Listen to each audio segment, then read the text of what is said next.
Hello, everyone. If you can rise for the Pledge of Allegiance.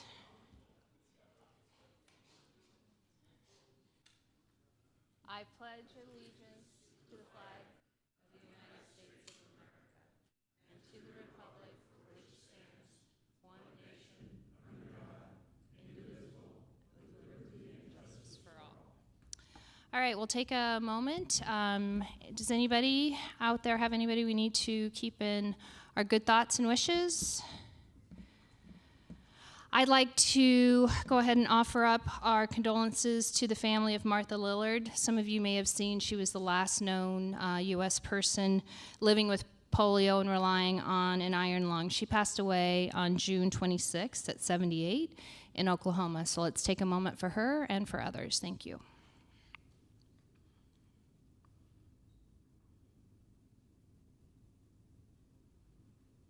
Great. All right, we have guests today. Callista? Right. Oh, you can sit down. Yes, please. Oh, no, stand up. No, sit down. No.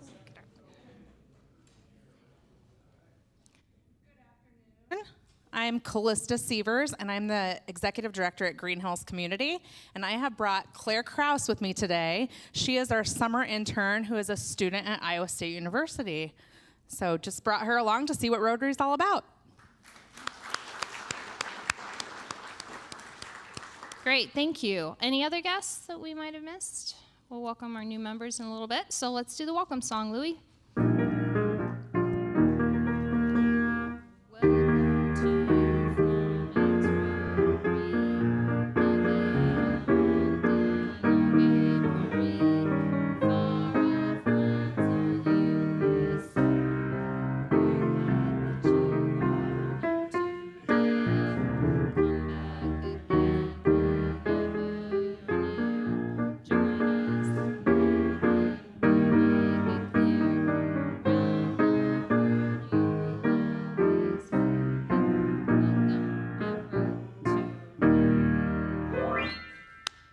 Thank you, Louie. Appreciate that. All right. Well, we want to share that Dawn will be turning 90, and we've been invited to the open house, which is Saturday, August 1st, from 11 a.m. to 2 p.m. at Green Hills Community Room. So, Dawn, we'll wish you, I saw you come in. There you are. We'll wish you an early happy birthday, and we'll see you on August 1st, some of us. Thank you. Yeah. All right, upcoming, we have Monday, August 3rd. Oh, I'm talking about the Stevens Performing Arts Series. Though maybe I might be preempted. I know Lisa's been working to get Dr. Cook here. And then Monday, August 17th, we're having Doug Gentile, a professor at Iowa State, coming in talking about his kindness research. And then we'll be off-site on Monday, August 31st, and more information will be coming out about that. Still looking for volunteers for our membership committee, the public image committee, community service committee, which is a new committee, greetings committee, program, and then sergeant at arms. So I know Carl stepped up to help on the program committee, but Lisa would probably like one or two more people, and we'd like to get the rest of those committees filled. All right, now another exciting part is our new member introductions. President-elect Randy Olson will be doing that. Go ahead and stay up here, Tammy. If you got those pins, that would be great. So, good afternoon, everyone. Good to see you. Kori, nice to see you. It's been a while. Really pleased to announce 4 new members of our club today.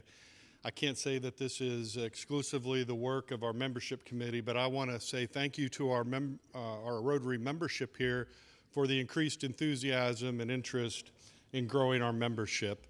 I'm really optimistic that throughout this year we're going to have several ceremonies like this where we're welcoming new members into the club, and a lot of that starts with you as members providing good resources and references of candidates for our Ames Rotary. So without further ado, I'm going to invite the 4 individuals who are here today that are joining our club. I'll read a quick bio for each of them as they're arriving. And Tammy's going to give you a pin. And then following the bio and all that, we'll have Kent come up and get a charge. Or give the charge. First, would like to bring up Amy Lang.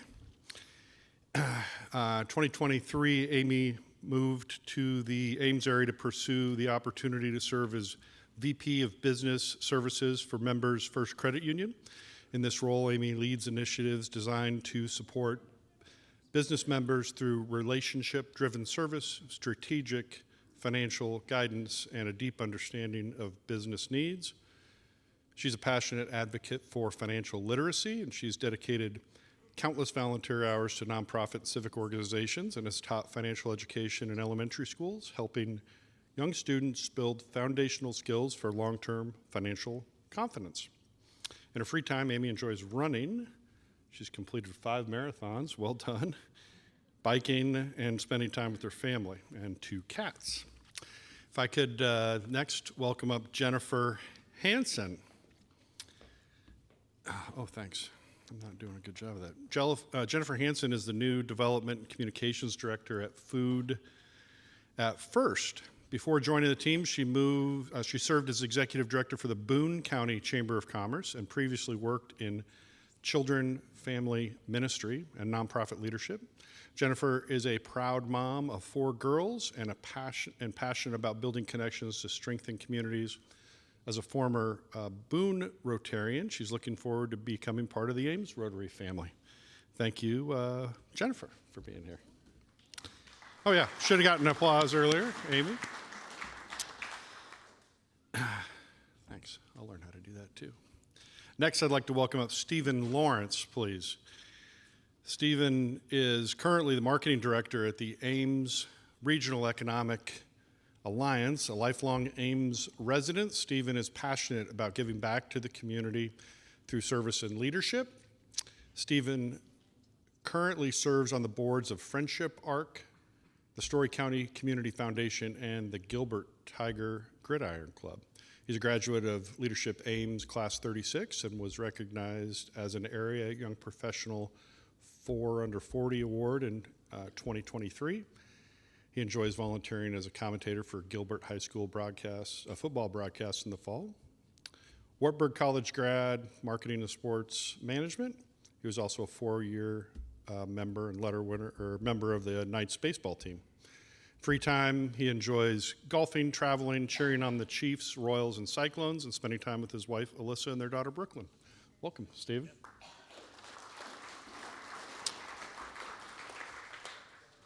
And also, Tom Snyder. Come on up, Tom, please. He was born and raised in Spencer, Iowa. He attended Iowa State University and graduated with a degree in civil engineering in 1978. Spent most of his career as a county engineer in Osceola County, the county seat of which is Sibley. He was a member of the Sibley Rotary Club for 25 years. He and his wife Jan moved to the Ames area 2 years ago to be closer to children and grandchildren. His hobbies include reading, coin collecting, running, biking, traveling, Iowa State athletics, and garden and lawn care. Welcome, Stephen.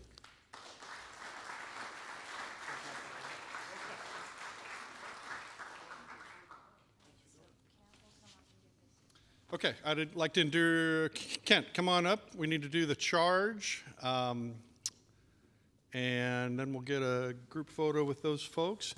Thanks again to our members for your energy around membership. I really think we're starting off the fiscal year right for Ames Rotary and optimistic that we'll be able to continue some momentum. So be thinking about people who should be invited to be a part of this club. You know all the great work that this club does. We're going to try to broadcast that and make sure others have an opportunity to join us in that. So thanks, everybody. Thanks, Ken. It's awfully quiet. So I have the honor of sharing with you a little bit about Rotary International, and what we hope to challenge you with, and that's what the charge is. So I've written a few notes. It'll take me an hour, Tammy. So you have the opportunity, the four of you, to join 1.2 million other Rotarians around the world. We thank you for that. In District 6000, we have 64 clubs and 2,800 members.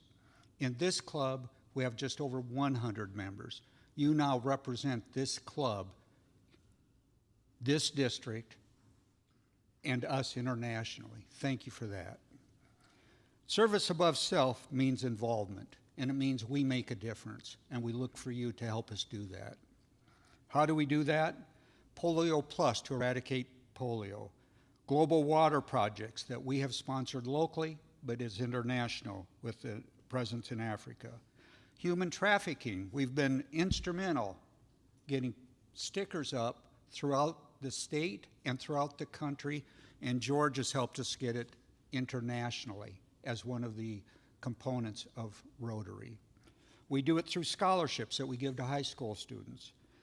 We do it through speakers, the interest and awareness that they'll create for us, so we'll know more about our local area. We do it through your membership and your involvement, so thank you for that. The networking you'll be able to present and have to do this. And of course, I look to Sergeant at Arms in helping set up and take down after every date. I have to do a commercial. We also look forward to you helping to be greeters as you get to know our membership here as you come along. We also have Allison Walters, who's president of the International Ski Association Fellowship. So she does presentations around the world through her through the YouTube or Zoom, and from Ames, Iowa to Australia, to give you an idea. And the other thing is, as I point that out, you can develop your areas of interest, and we can connect to that and create that as an onset continuation of other Rotary commitment. So our challenge to you is service above self, engaging service above self in our community and the world. Thank you for being our members. Thank you for what you will do for this club.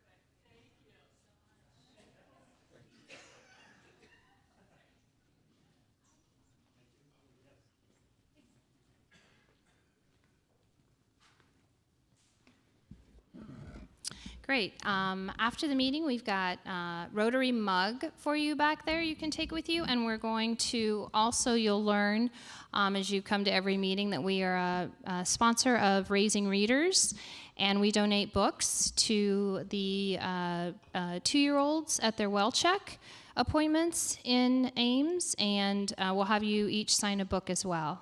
So thank you again, and welcome to the Ames Rotary Club. All right, our speaker today gives me great pleasure to introduce Kori Heuss. She is going to really she's going to do her introduction of herself within her presentation. So I didn't want to take up too much time, but I did want to call out, because I'm not sure if it's in her presentation or not, but she and Heuss Printing are the driving force behind a program called Standing Ovation. So if you come to Stevens Auditorium to one of our series shows, if you go to Actors, if you go to Children's Theater of Story County Children's Theater, any number of small nonprofit arts organizations, Heuss Printing really is the sponsor and the driver of that whole program, allowing not only Stevens, but our smaller arts organizations, and that's a commitment that she's made to our community.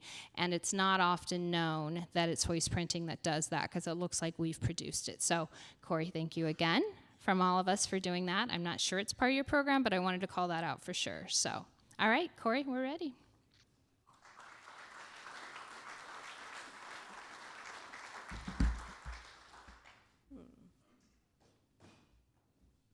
Sorry, I'm gonna Not even sure if I need a mic. Hi, I'm Kori. You guys have held something I've made. I'm sure of it. You've probably received something in your mailbox from mailing I've sent. You've maybe at a 4th of July parade gotten an air freshener or a cowbell I made for a customer.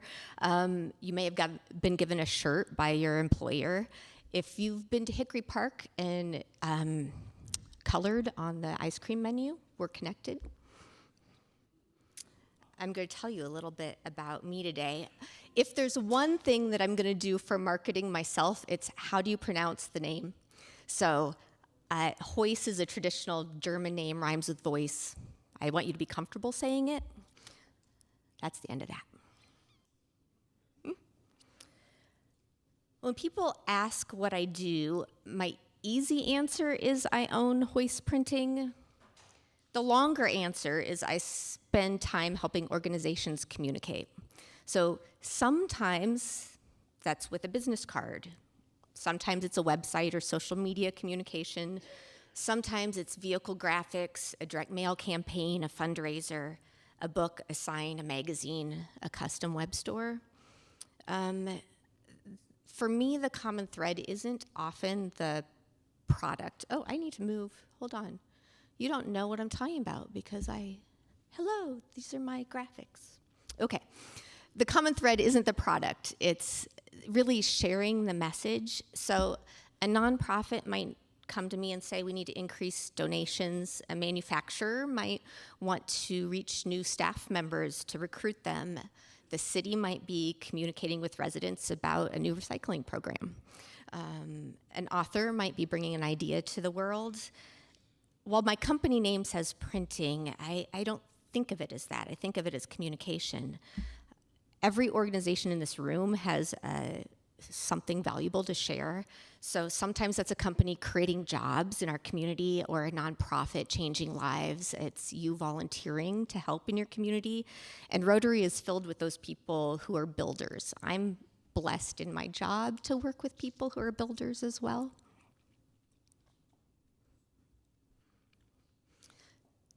In grade school, we had these planners that we filled out every year. Feeling too constrained by the career choices, I wrote in trapeze artist. By 5th grade, I diversified and selected all of the things, including baseball player, and I've never played baseball. When I was a child, I did work at Heuss Printing. I cleaned bathrooms, pulled weeds, and hand-collated paper, which was the best go-to-college program ever. In exchange, I received $2 and an orange soda, the glass old-fashioned kind of sodas that you would pull out of a machine. It turned out Iowa State doesn't have a trapeze major.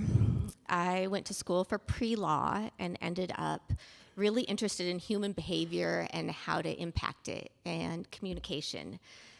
I never really stopped learning. Every stage of my career has come with a different set of education. I have an organizational management certificate from Colorado College. I have a graphic design certificate from Milwaukee Area Technical Institute. I graduated from Goldman Sachs 10,000 KSB program, and this last year I graduated from MIT in AI integration. So kind of an interesting progression. When I was a senior in college, I absolutely applied for a job I was not qualified for, which was a marketing director at a pig breeding company. And I volunteered to work for free for 3 months. They had lost their marketing director, and I thought, okay, you can train me, and you're not out anything, and maybe you've got some labor in it. I got that job, and in that job, I did a lot of presentation creation. My boss did not believe in printing those presentations collated and demanded that I print 20 of sheet 1, 20 of sheet 2. And so I would walk around a table collating and spiral binding them. So all of that college education did not get me out of hand collation. I'll tell you a little bit. This is my father. I wish he still had those plaid pants. They're fantastic. He started Heuss Printing in 1972. The gentleman who owned Greenwood Printing in Ames had a heart attack and passed away. My father worked for Hollis Nordyke at the Tribune, and Hollis said, I'll help you buy that company. So he started Heuss Printing. Later, after I had had a career and came back to Ames, he asked me if I wanted to work with him. And I had to face two things. One was, I believe businesses should grow and develop in the state of Iowa. And so did I believe it enough to put my money behind that, right? And then I got a chance to learn from a parent. He took away some of the barriers to entry. That's an opportunity not everybody gets. So I said yes to that, and it's 20 years later. I started working there when I was 28. I purchased it when I was 32. At 52 and a half now, I know he did a hard thing. It's really hard to have someone come into a business and for him to let me change it. So I appreciate and respect that. Heuss Printing started as a sign company. They did hand-carved and hand-painted signs. These are two of our older signs. The one on your left hangs in my office. When we got our first press, they hand-carved the sign to announce that we have a press and put it in front of the building. That was outside. And the second one is now in our lobby. We still do large format things. They look more like this. The craft of the industry has changed. I've been here 20 years and have navigated so much change. When I started, Franklin Covey was our largest customer and a third of our business. How many of you still have a paper planner, right? It's changed. Very much a traditional manufacturer. When I started, ink on paper is most of what we did. Printing was ranked as the third largest industry in the United States. Now we're not in the top 1,000. 72% of printers have gone out of business in the last 6 years. We added digital production and operated and staffed copy centers inside of customer locations. We also took over Icon Office Solutions, for anyone who might remember that brand, and ran those remote copy centers. That's me on a ladder when we were consolidating the locations. The paint colors are very important to me. Customers regularly asked for advice on how to develop image and brand, and I found myself wanting to add solutions beyond print, right? I come from a marketing background. I didn't want to be constrained by things on paper. We added promotional products and apparel. I still get to do things for the first time 20 years later. Last week I did a sailboat sale for a customer who wanted their brand on a sailboat when they were out sailing. I did tea strainers for Hotel Fort Des Moines this month. So for them to make tea, I'm coordinating sign installations in 5 states right now for one of our ag customers. We made desktop geese for Clabber Girl this month, and along with custom little sweatshirts for the geese. They have magnetic beaks. They hold your keys. It's very exciting. I have a customer in Florida that we do custom logoed cabanas for. They rent them out on the beach. I need to visit them in the winter in person. Every need and message and story has a different solution, and I get to find ideas and be creative and find a way to help, and that matters. One of the things I enjoy the most is reducing complexity for people. So a business may have started with 5 or 6 vendors, and I like being able to be a part of someone's team and simplify that process. The best compliment I get is, "You made my job easier." People who I work with, my coworkers, have changed us. My customers have changed us. 2 employees came to me, this slide is to remind me of a story, came to me and said, "I think we can produce apparel on a larger scale. We've been researching equipment, here's what you should buy." I said, "Give me the information, I'll think about it." 2 days later, Tone Spices called and ordered 10,000 t-shirts. Sometimes things just fall into place, right? We ordered equipment, we had it installed, and we were producing their shirts 2 weeks later. The team also surprised me and made these bike jerseys in celebration of the equipment. I can't possibly scale, produce, and do what I do alone. These people are important. These are my coworkers. I do not inconsequential arguments I solve with Rock'em Sock'em robots. Sometimes we do planks at meetings to keep the meetings more succinct. If you can't say it while you're working on your abs, maybe it's not important to say, right? I have a group of amazing individuals who are good and creative and really good at what they do, and they help maintain a culture of fun. We now operate out of 4 buildings. We are so Midwestern, this is kind of funny. We will apologize for sharing space at the same time as another human in the hall. Oh, sorry. The hall is wide enough for 2 humans. I started, what % sorry are you? And now instead of apologizing at work, someone will pass me and I'll hear 12%, right? It's kind of a way that we communicate with each other and also creates honesty. It's kind of a way we support each other. Sometimes I should be 100% sorry, and I'm 2% sorry. So it's a way of being honest. Family members, friends, and others have helped me through the years in ways that I couldn't talk to you about without choking up. People who want to see you win will help you win. One year I needed temporary help, immediately and badly. I made one Facebook post, and people came from all over to come help me with the project. My team calls that team the Facebook Mafia. One couple pulled up their camper from vacation, that's why there's a camper picture on this, and skipped their week-long vacation to come back and help me produce things. That's pretty humbling, and I'm pretty thankful for that. The retired chief of the fire department still comes and helps me at work twice a year for a project for Girl Scouts. That includes hand collating. Each girl who sells cookies earns a different reward. So some people get a patch, some get a stuffed animal, some get a telescope, depending on how many boxes of Girl Scout cookies they sell. So each box is hand-packed. I start each day with the goal of adding more good to the day than bad if I can in my interactions, which comes with a lot of personality sometimes. My locus of control is small, and so I feel like if I have small goals, that can work. When we make apparel, I bought 1,000 frogs because I thought it would be fun, and I slip plastic frogs into pockets of jackets as we embroider them. I think it's hilarious to think about the person who reaches in their pocket and wonders where the frog came from that got in their pocket. One night, then that evolved into, I'm gonna create a whole bunch of frog jokes, and some people shouldn't own a printing company. I can have an idea and make anything, right? So I made frog jokes, glued the frogs to them, and now everybody gets a joke in their pocket. We slip them into pockets before we deliver or ship to people. It's just fun. I was thinking about this talk, and I was thinking about this conversation I had with a 19-year-old who I saw grow up, and it makes me laugh. His phone call to me was, Kori, you're rich, and I need some advice. My answer was, I'm one decision away from living on the river.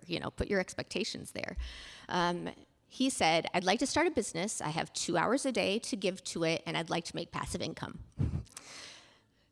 I slow blink and came with a lot of me too, right? When you figure that out, you mentor me. My reality is I work a lot. There are neglected parts of life. People, pets, my lawn. I have unanswered texts from people who will love me anyway that I can skip texting back. When onboarding a large customer, I spent several weeks sleeping on this couch. In my office, I was keeping the equipment running through the night so that we would be able to produce everything they need to meet their deadlines. Which leads to this story. Weeks later, one Tuesday, Linda from the post office called me, and she said, your chickens are here. They're very lively, and they like Michael Jackson music. I didn't know what she was talking about. We do mailings for customers. We take them to the post office every single day. We drop them off. They know me. I thought they were playing a prank on me. They, in fact, were not playing a prank. During those sleepless weeks, sleeping on that couch, I had ordered chickens, living things in the middle of the night, and forgotten about it. I'm fully committed to the responsibility of my decisions. Tenacity might be my biggest strength and my biggest weakness. If I waited until I was ready, I would never accomplish things, right? Sometimes ideas die in the place of preparing. So doing something anyway, even when you're not sure, can pay off. I generally now have rules not to order more living things. The chickens did live. I built a coop after they came. They're fine. Maybe one of my greatest life accomplishments is the series of chicken tunnels I've built in my backyard. It's a lot of fun. I bought Pioneer Communications. This came along with us becoming one of our own print customers. So I own the Iowan Magazine that's distributed to all 50 states and on newsstands throughout Iowa. Standing Ovations provides reduced cost or free programs to arts organizations. It also gives advertisers exposure to the arts audience. As we've had more and more channels of communication, there aren't many channels where someone sits for 20 minutes with your content as a captive audience. So it also gives advertisers exposure to the arts audience, which is a good partnership. If you've attended a performing arts program at Iowa State Center, you've held one of the programs that we printed that Tammy works hard on getting content for.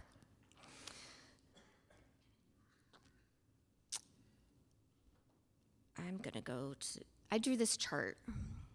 I kind of want to tell you how my brain works. I lived somewhere on this line most of my life, but coming up with an idea, wiggles of false hope, fear of failure, hoping I'm making progress, hoping that progress is in the right direction. If any of you successful people in the room have learned how to navigate making decisions without going through this cycle, could you come find me afterwards and tell me how you do it? I would like to learn from you. Our company dropped 62% in sales during COVID. I created a line of notebooks that were sassy in the middle of the night because humor and sarcasm are my coping mechanisms. I didn't pay myself for a year. That's terrifying. Change isn't always comfortable. We had an empty warehouse building during that time. We partnered with Iowa Home Consulting and donated the space to Chewy. We then worked with the Humane Society of Central Iowa and distributed pet food to people who needed extra care for their pets during that time financially. To pay for my house, I opened an interior design business, and most of my projects were historic remodels. 2 of them have historic preservation awards. This is one of them. That's in Indiana. This is an upstairs apartment in downtown Ames. Bathrooms. I think my next one's kitchens. This is where some of my printing and my outside of printing projects came back together. This is Noir in Ames before and halfway through the project. The frosted vinyl on the glass, the custom designed manufactured building sign, we're back to printing, right?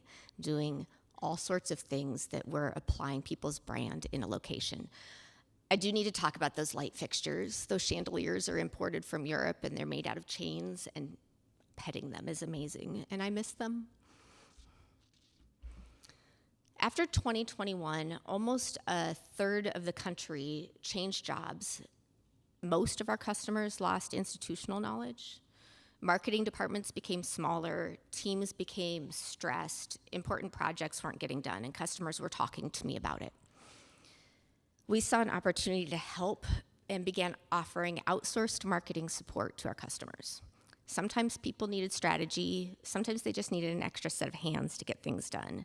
So we became an extension of people's staffs, helping them move projects forward without adding other employees. Just as business was starting to recover for me, the printing industry faced another challenge. There was a nationwide paper shortage. Paper pulp was being diverted for adult diapers and Amazon boxes. So we couldn't get paper. Even when I could sell traditional print, it wouldn't have been enough to keep me in business. So diversification is the reason I still exist. In the past month, we've shipped to 9 countries, all 50 states, and delivered throughout Iowa. I watched an author hold their book for the first time. It's one of my favorite moments. We help national brands like Tones, Crisco, Kraft Heinz, nonprofit organizations like Girl Scouts, you heard me mention that, and then local businesses like Blood Money Honey, who's a gentleman who sold his plasma in order to buy his bees. I love telling other people's stories so much better than my own. I'm going to tell you this one. Last week, Hotel Fort Des Moines called me, and I create all of their messaging. So I know their stories, and they said, we'd like you to recreate our original room keys. So these are the room keys we recreated. And then I happened to do their wedding guide, so I know this story. We made extra room keys for room 419 so that they could give them to this couple. And this is the couple's story. This is from their wedding guide. Thanks to a little matchmaking at a wedding, we found ourselves together on the dance floor at Hotel Fort Des Moines. We stayed up talking in room 419. By the end of the evening, we both know we wanted to see where the conversation might lead. This couple lived 4 hours apart. Living 4 hours apart, this started a long-distance relationship. We knew this was something special when waking up at 4 a.m. on Monday to drive home for work felt completely worth one more evening together. When it came time to propose, there's only one place that felt right. They came back to the place where the story began. They proposed in room 419 at Hotel Fort Des Moines, and without hesitation, she said yes. Her birthday's also April 19th, which is kind of funny. So we made an extra keychain and took it to the couple as a surprise, because we can. Again, I can make frogs if I feel like it. I can make extra hotel room keys if I feel like it. It's fun to be able to tell other people's stories. This is one of my favorite projects. I do work for the Des Moines Capitol, and this is their tour book, before and after. They had designed their tour book in-house and were printing it on their copier. Those tour books cost $1.50 each for them to produce. And they said, we'd kind of like to do a redesign. We did a redesign. That's a perfect bound book. It's glued instead of stapled on the ends. And we did QR codes with videos so you can do your own self-tour while you also could take a guided tour. That book costs $1.27 to produce. So not only does it look nicer and allow someone to do their own tour if they want to and to keep it, but it costs less. When that happens, that's a magic spot. Those make those my favorite projects. I don't always cost less, but sometimes I do, and it can look better. That's a lot of fun. That was a good graphic design writing project. I've never grown to the point where business has been easy. Responding to openings in the market and listening to customers and responding to what they need has always been important. I'm still a small batch custom manufacturer. I have the same manufacturing headaches as any of my manufacturing customers. I work in an industry with tight margins and tighter deadlines. That dynamic, multifaceted, multi-channel environment is actually why I love it and hate it and love it.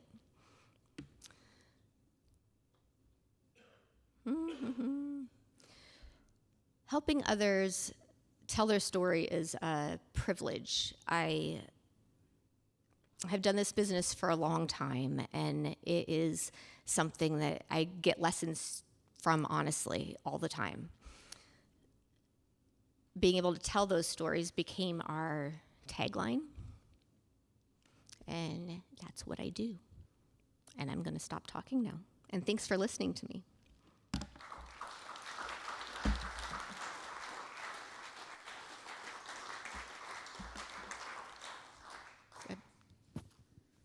I think they're question time? Yep. Okay. Any questions?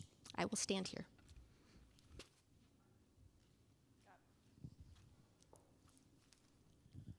I'm curious, with all the different things you do, why you still have printing in your name. Me too.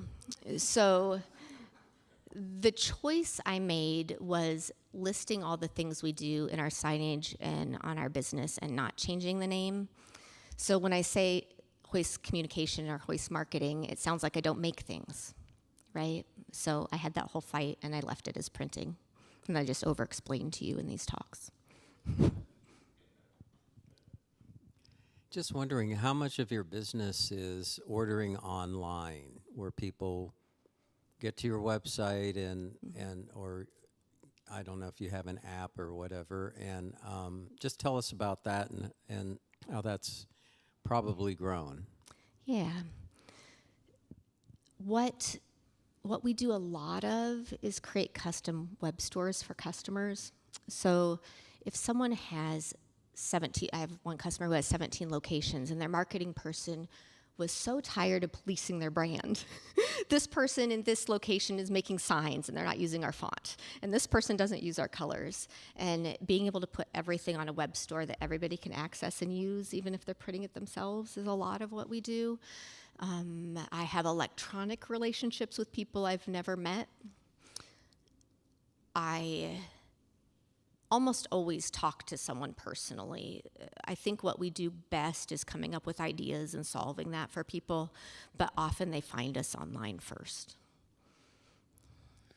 You've made a decision to stay in Ames with your business. To elaborate a little bit more, I worked with your father back early on when you were, I think, pretty much a real printing enterprise, and we were around a lot of Chamber of Commerce kinds of things.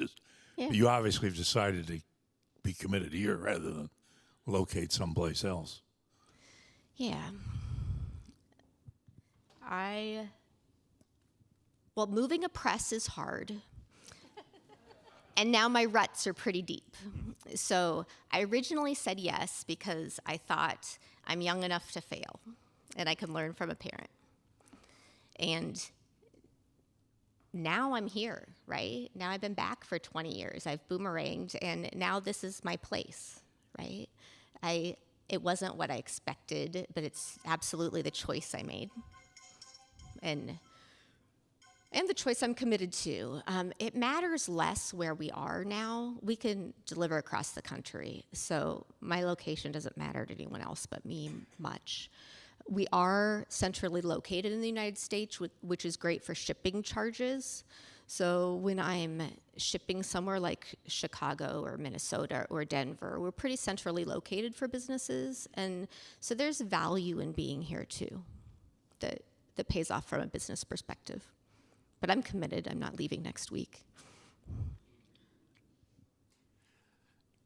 A question about social media.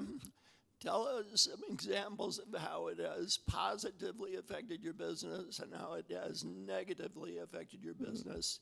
And after social media, tell us how AI is going to affect your business negatively or positively. Oh, I could talk another 20 minutes. I manage social media for people, so that's been a communication channel. So I think from a marketing point of view, we don't start with what should I sell you? We start with, as a company, what are your goals? And then where are the people who buy from you normally communicating? So let's meet them in that place. So for some people, social media is really important because their audience is communicating there. And for other people, it's not important.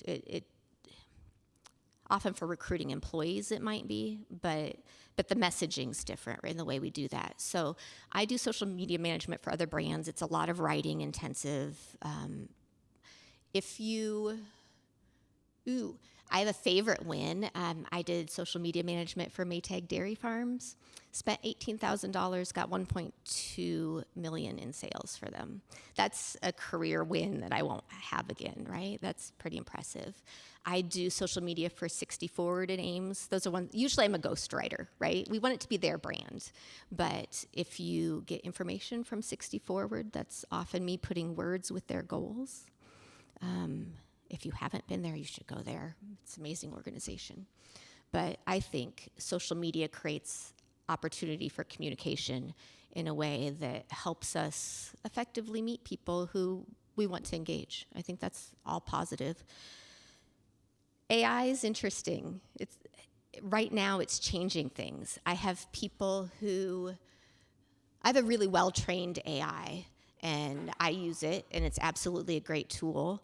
And I have people who submit designs for a t-shirt that they've designed in AI, and I can't use the file because it's not created in a way that I can produce on equipment. And so that creates conversations with people about how do we design that in a way that works. They're tools, but also it's a great way to communicate visually or for someone to churn out writing pretty quickly. I'd strangle my AI with its M dashes, right? You still have to be a thinker. You can't just take what it does yet. But it changes absolutely the way websites function. I think my opinion is there's more and more opportunity in human thinking that's necessary, because I think things that are unique are going to stand out more. That's my current prediction. We'll see. Off the stage. Thank you.